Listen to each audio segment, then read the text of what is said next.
Hello, you're tuning in to AWANI Review. My name is Cynthia Ng. Today we will be discussing the intersection of science and diplomacy. Many of the challenges that we face today, be it global challenges like climate change or fighting diseases, they demand evidence-based approaches. However, there is often a disconnect between science and policy making. So how can we elevate the role of science in the sense of making it central in global decision-making arena? So that's what we'll be discussing today, and I'm truly honored to be in the company of three thought leaders who are deeply involved in the landscape of science and diplomacy. They are also esteemed members of the International Institute for Science, Diplomacy and Sustainability, or the IISDS, that was recently set up at UCSI University. So it is my pleasure to welcome, first of all, we have Madam Irina Bokova. She is also the former Director General of UNESCO. And next to her, we have Mr. Professor Paul Bergman, the founder and president of the Science Diplomacy Center in the United States. Welcome. And last but not least, we have Tan Sri Zakri Abdul Hamid, distinguished professor and founding director of the IISDS at UCSI University. He was also a former science advisor to the Prime Minister and many other accolades, which I will not mention here. Thank you so much to all of you for coming over to our studio. It's a pleasure to have you here. Now, I think I want to start the discussion just to give our audience an understanding about science diplomacy.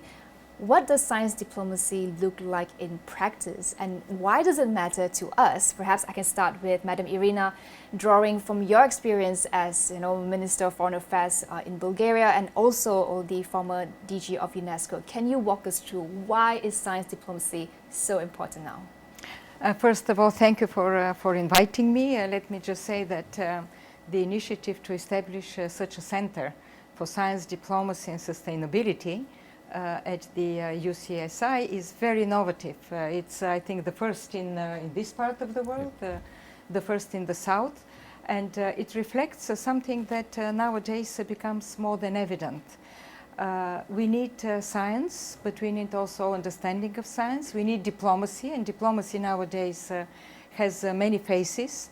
We need to bridge the communities of scientists and communities of political leaders, and also all the sectors of society, the private sector, the civil society, the academia, and to think through the lens of sustainability. Okay. Because you asked me my experience at UNESCO. UNESCO was set exactly as a sort of multilateral institution to promote cooperation, but to promote also the international, I would say, cooperation in science, education and culture, where we create a common space for seeking the common public good.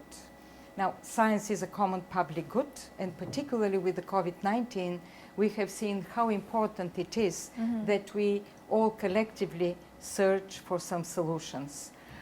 Today we know that the Sustainable Development Goals adopted by the United Nations in 2015 are not going well, that there are a lot of setbacks. Yes. Secretary General Antonio Guterres speaks about rescuing these goals, and science can provide a lot of the answers, science, technology, innovation, of course, a lot of answers to these pressing challenges of our time. Well, we know that science is the basis to the answer to a lot of our challenges. However, it is not often heard or recognized when it comes to decision making at policy level, at the global level. Professor Paul, can you talk to us about that challenge, and why is it so important now that science play a bigger role?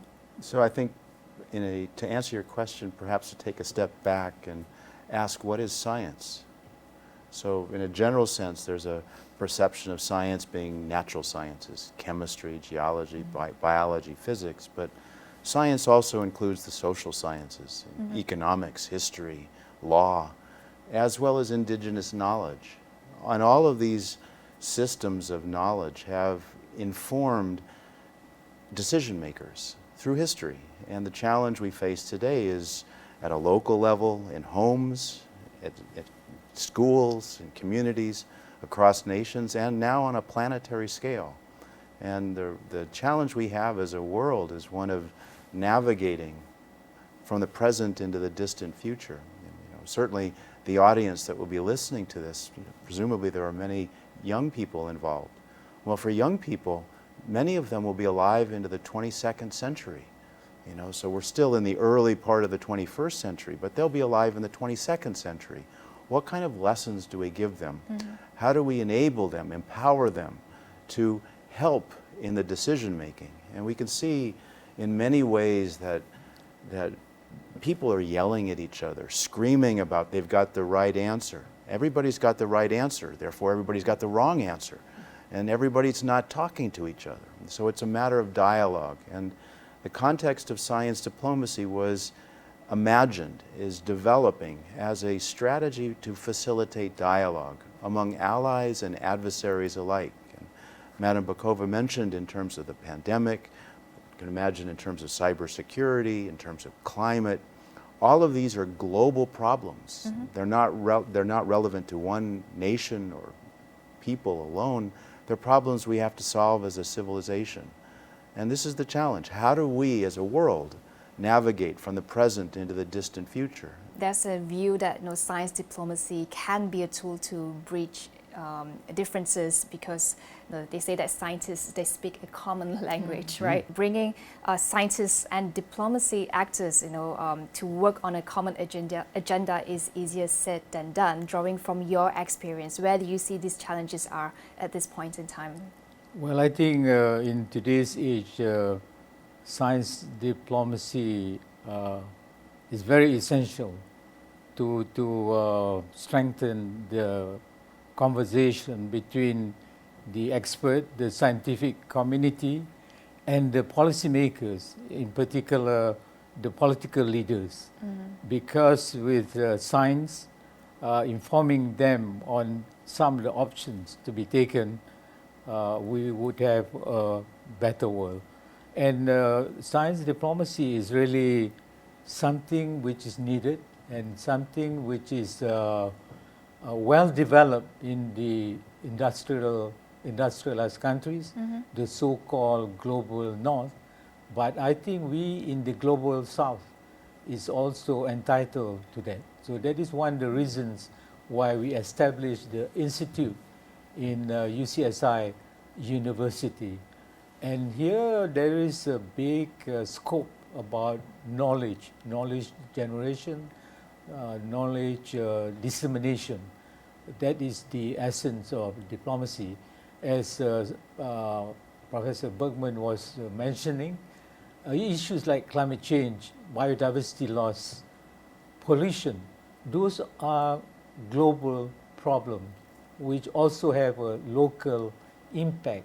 And there's no one country, how rich, how knowledgeable, can solve that on its own.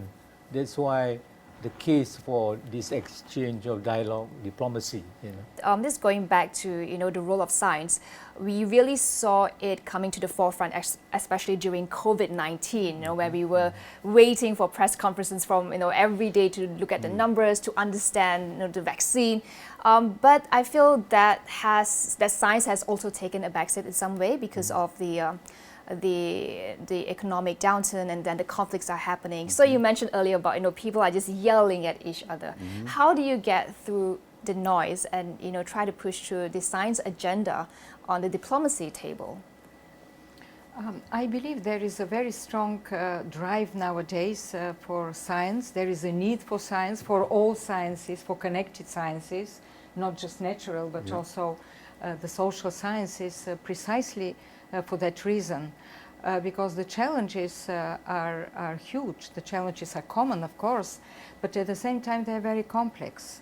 And you need to have all the different dimensions of the societal impact of new technologies. Let's just take now the big debate about artificial intelligence and what it can bring.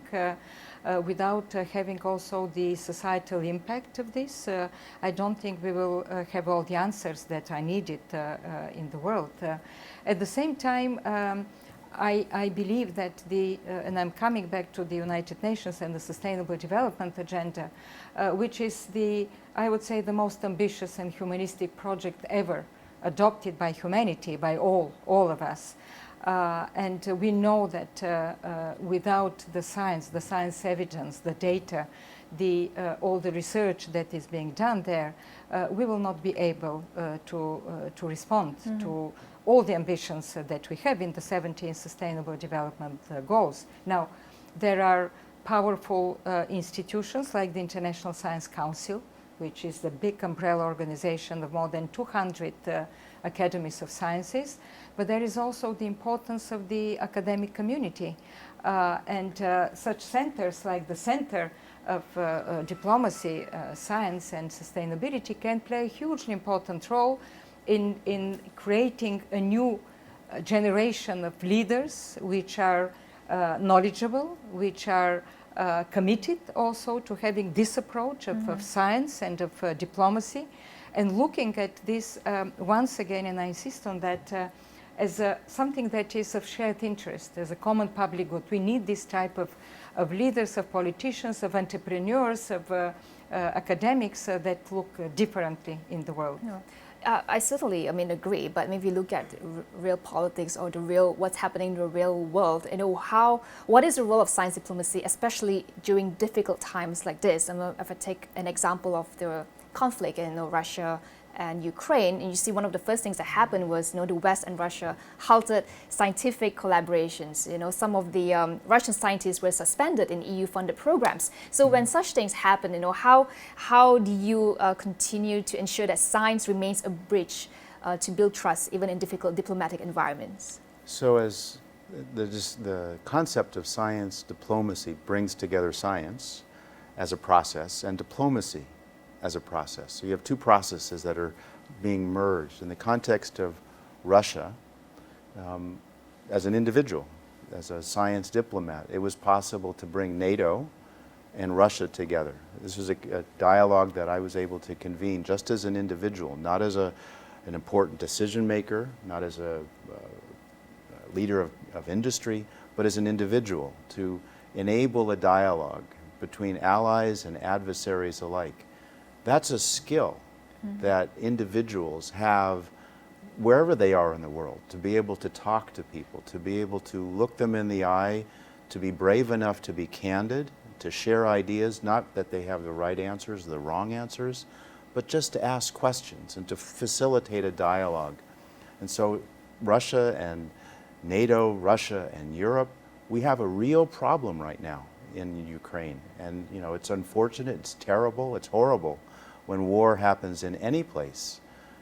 Lives are lost, families are lost, history is destroyed.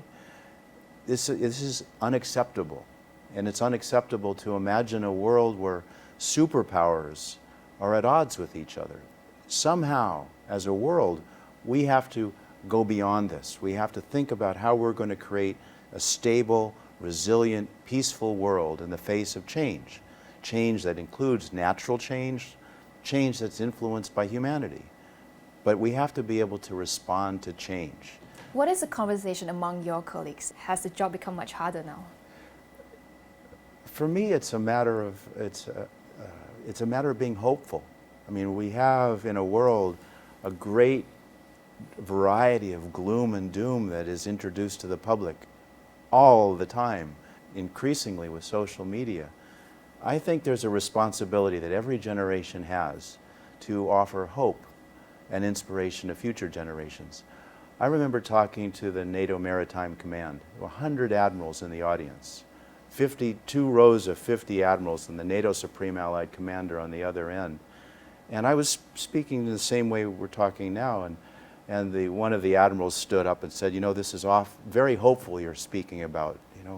The orientation of the world to a significant extent is around conflict. And foreign ministries, governments, universities, they orient in terms of how to resolve conflicts. Conflict resolution is bread and butter of international relations. But on the other hand, we have examples through history where the United States and the Soviet Union, the two most powerful adversaries in the world, they were able to cooperate continuously throughout the Cold War in Antarctica and outer space. If you ask why, the observation was that they started from positions of common interests. So if the most severe adversaries the world's ever known can cooperate based on common interests, there's an example. And in a sense, the challenge is to recognize that there's a choice among decision makers to operate from positions of conflict or from positions of common interests. And that it's the common interest building that is going to bring us to the future. We all of us, our families, our neighborhoods, our communities, our world, has an interest to survive. How do we elevate that common interest to survival, to enable dialogues among allies and adversaries alike, to bring us beyond the gloom and doom that orients all of the other discussions?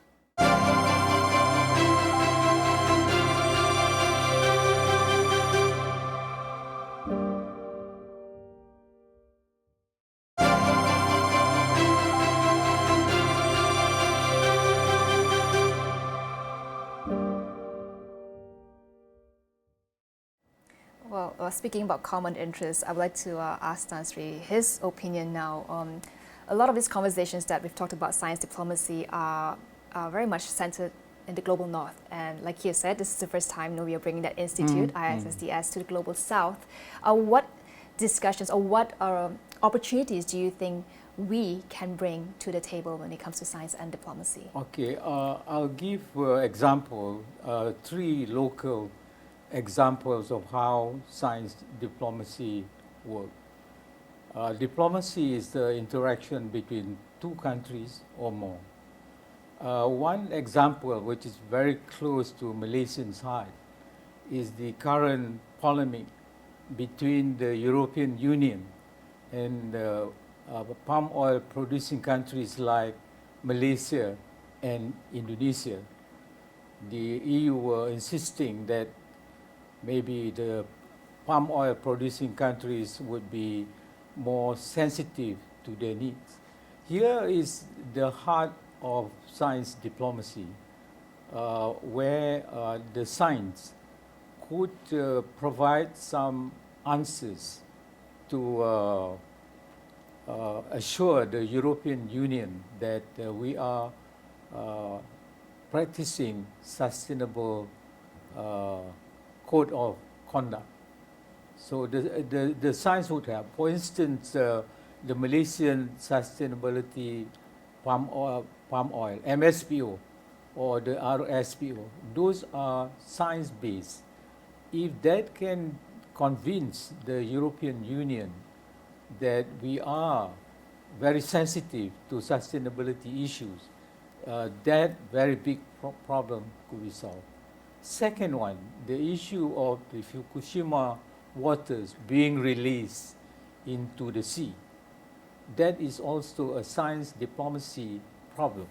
The Japanese went ahead to release the water, and one of the basis for that is a scientific view of a very authoritative body, that is the International Atomic Energy Agency in Vienna, who is of the opinion that the radioactive elements in the water is below that of the dangerous level, so it's allowable.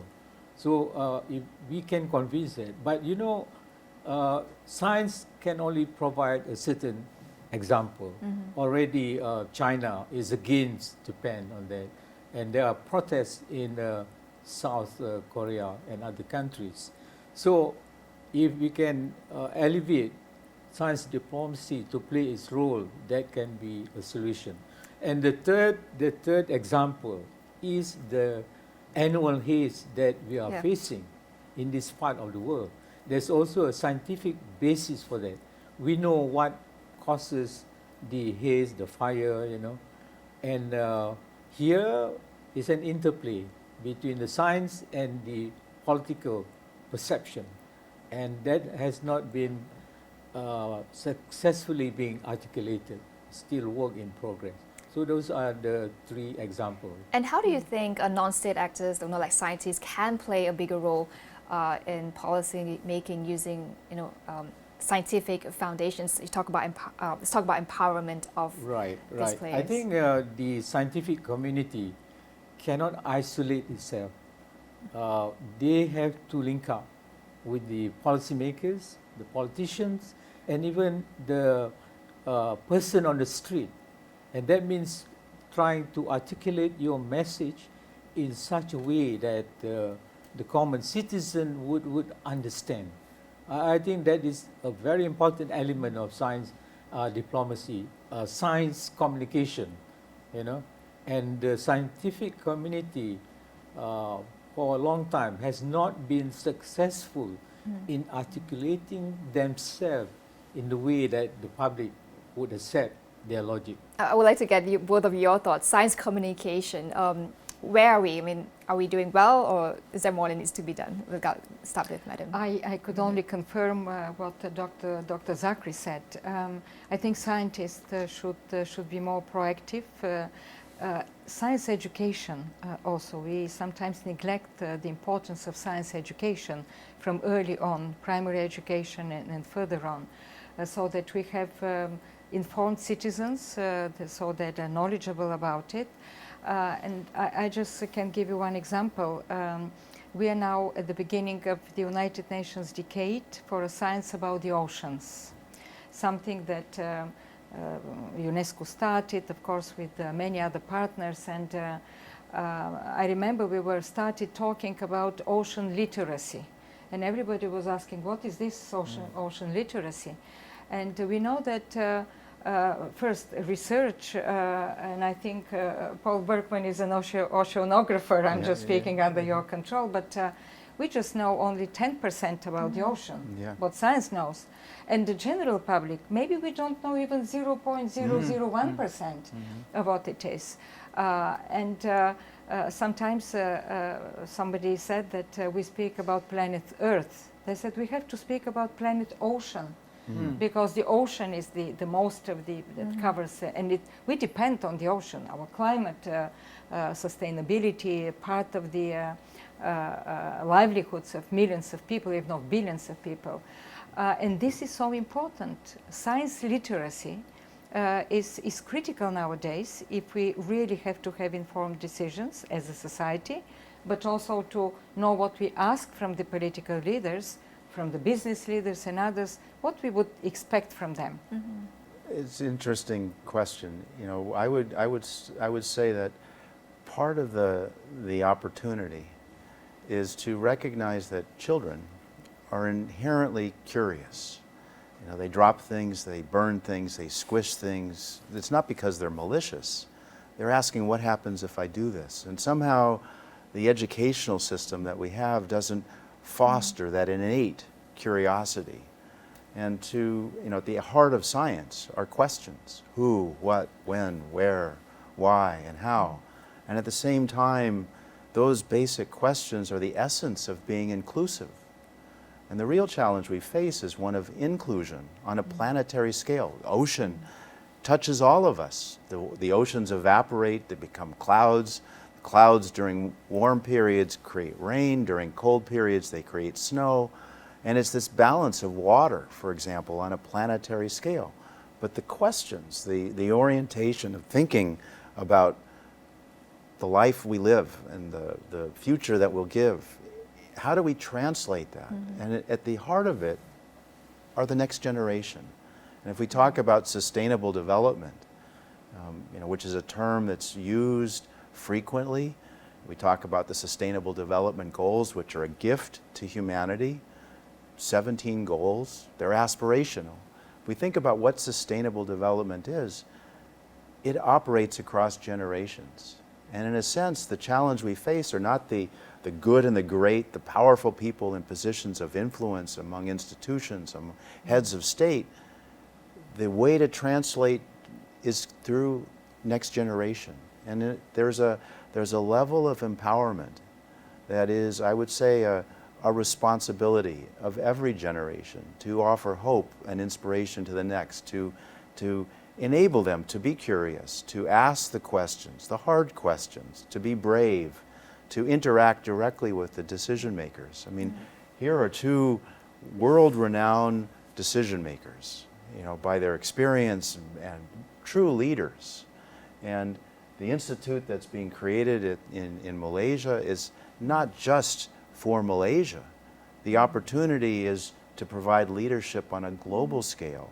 The concept of science, diplomacy, and sustainability, there's an intersection there that's hopeful, that will catalyze next generation leaders, not because they're good and great and powerful positions, not because they're the captains of industry or presidents of countries, but because they're individuals that are able to interact directly with the decision makers.